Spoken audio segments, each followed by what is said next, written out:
Fala pessoal, tudo bem? Meu nome é Túlio. No vídeo de hoje a gente vai conversar um pouquinho sobre o fundo JSRE, um fundo de lajes corporativas. Quero comentar com vocês aqui se o fundo preocupa, se ele vale a pena, tendo em vista que ele renovou sua mínima histórica, bateu ali R$ 61, um pouquinho menos, vem negociando muito descontado, praticamente pela metade do seu valor. O gestor anunciou novas locações, renovações. Vou comentar sobre tudo isso e também sobre um segredinho. Algumas pessoas acompanham, outras não, mas eu quero aqui abrir os olhos de vocês. Bom, cota no fechamento do mês, então, 61,52. O fundo tem aqui uma liquidez média de mais de 2 milhões. Nos últimos 12 meses pagou 9,46 de dividendo e sobre esse valor, sobre essa cota atual, ele vem pagando 8,97. A cota patrimonial está aqui na casa dos 112,70. Iniciando os comentários do gestor, então ele informa aqui que o fundo assinou um acordo comercial para expansão de mais de 1.853 metros com a empresa Lockton, do setor de seguros, que já era inquilina do complexo Rocha Verá, na Torre Boni, que passou a ocupar aqui mais de 3.600 metros.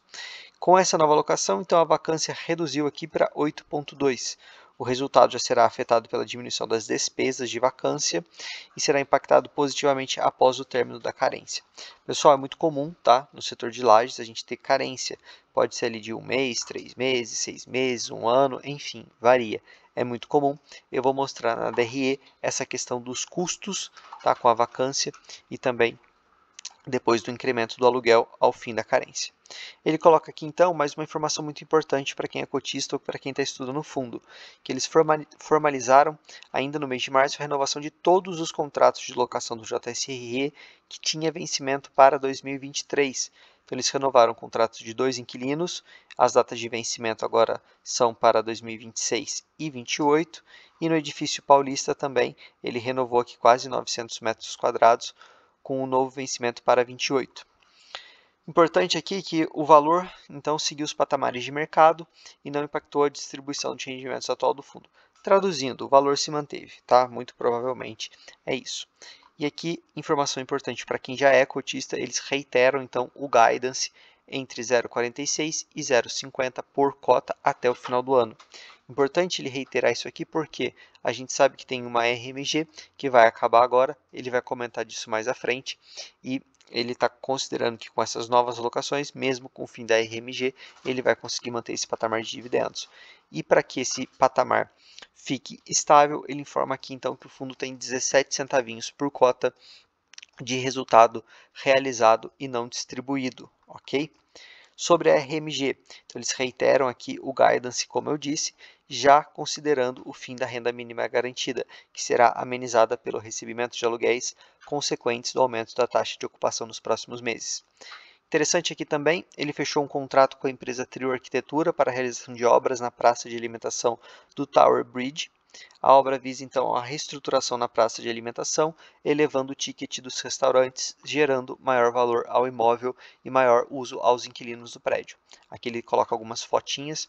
Pessoal, isso aqui é muito interessante, tá? Principalmente para fundos de lajes corporativas, a gente vê muito esse movimento.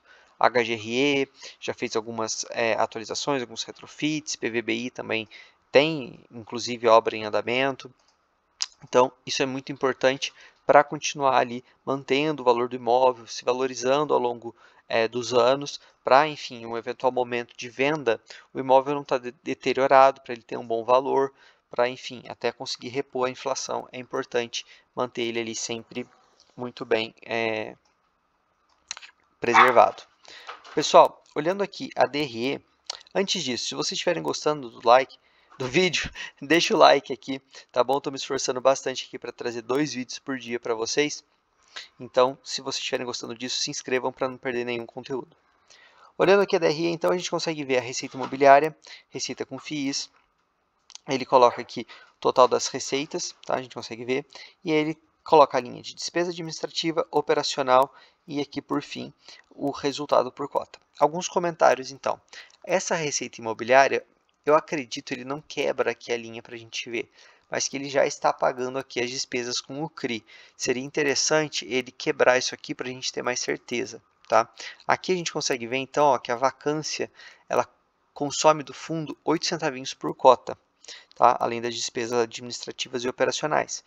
Obviamente que diminuindo a vacância, instantaneamente aqui você já diminui esse gasto, porque você já não passa a ter mais custo com aquele imóvel. Obviamente que aqui a receita ela só vai subir propriamente quando acabar a carência.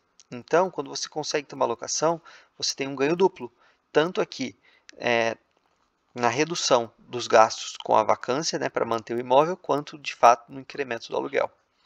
A questão é que essa geração aqui de 55 centavos, 54 centavos, ela está um pouco inflada pelo quê? Que é o motivo que eu falei do segredo que algumas pessoas acompanham. O gestor já informou em alguns relatórios, seria interessante ele informar em todos os relatórios qual que é o racional, qual é o valor, qual é o lucro que ele está apurando, enfim, que é a venda aqui de HGPO. Ele vende cerca de 4 a 5 milhões, praticamente todos os meses, alguns meses pouco mais, outros meses pouco menos. A gente consegue ver aqui, eu estou com o relatório do mês anterior, então o fundo tinha uma posição de quase 60 milhões, representava 2,38% da carteira, e agora aqui no mês de março a gente vê que caiu para 54,5% e 2,18% da carteira, ou seja, ele vendeu 0,20%, o que dá aqui uns 5 milhões. A gente consegue ver também facilmente aqui pela coluna total de FIIs, que agora ele tem pouco mais de 72 milhões, ante o mês anterior que ele tinha mais de 77 milhões e meio. Então, esse é um ponto, não chamaria nem de um ponto de atenção, mas é um ponto que o cotista desse fundo tem que saber. O fundo vem realizando essas vendas para conseguir, enfim, arcar com os compromissos, gerar também o lucro, aumentar ali o seu resultado. Bom, algumas informações importantes. O fundo, então, aqui tem essa alavancagem, tá, de 162 milhões. A gente sabe que o fundo, em março desse ano, essa alavancagem ele teria que pagar. Ele conseguiu arrolar, então ele jogou para o ano que vem, mantidas as condições do CRI. Então, até março do ano que vem, ele tem que conseguir esse valor. Ele pode conseguir vendendo o imóvel, vendendo parcialmente o imóvel, que para mim seria bem interessante, apesar de ser uma alavancagem baixa. É uma preocupação do fundo, um dos motivos pelo qual a cotação vem sofrendo bastante. E, obviamente, caso ele opte por uma venda, seria interessante que ele fizesse antes aí da data fatal, do prazo final dele. Caso contrário, se ele tiver que vender no desespero, obviamente o comprador vai saber disso e o preço do imóvel que ele está vendendo vai cair.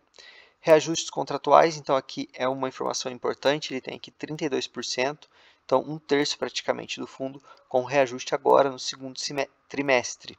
Tá? Então isso aqui é muito importante até para ele conseguir fazer ali a manutenção do guidance. Pessoal, por hoje é isso, vídeo curto de atualização. Para quem quiser conhecer mais os imóveis do fundo, ele tem aqui toda uma parte do relatório focada nisso. Se vocês gostaram do vídeo, deixa o like, se inscreva, lembrando o link para o grupo do Telegram está no comentário fixado e na descrição do vídeo. Beleza? Valeu!